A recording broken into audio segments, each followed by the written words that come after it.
दो दोस्त और खोया हुआ सिक्का। एक बार की बात है, एक शांत गांव में राज और आमिर नाम के दो सबसे अच्छे दोस्त रहते थे।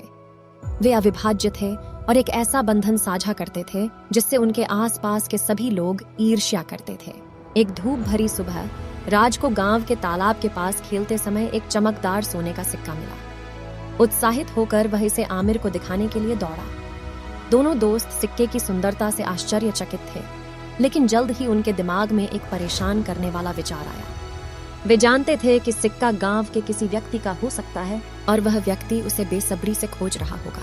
अमीर ने सुझाव दिया कि वे गांव में यह पता लगाने के लिए पूछताछ करें कि क्या किसी ने सोने का सिक्का खो दिया है।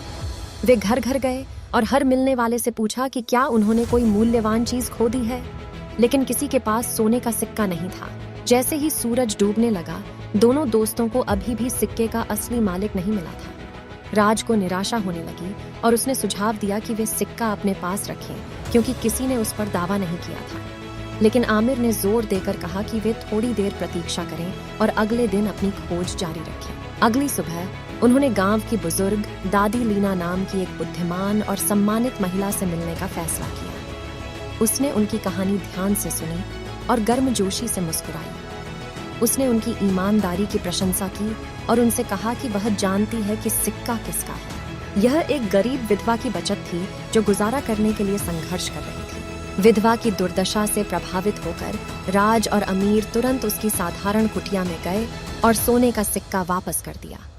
विधवा कृतज्ञता से अभिभूत हो गई और उसने दोनों दोस्तों को उनकी ईमानदारी और करुणा के लिए आशीर्वाद दिया। जैसे जैसे समय बीतता गया, राज और अमीर की निस्वार्थता की कहानी पूरे गांव में फैल गई। उनकी दोस्ती मजबूत हो गई और वे युवा और बूढ़े सभी के लिए प्रेरणा बन गए। उन्होंने सीखा कि सही काम करना भले ही कठिन हो, किसी भी भौतिक संपत्ति से अधिक खुशी लाता है।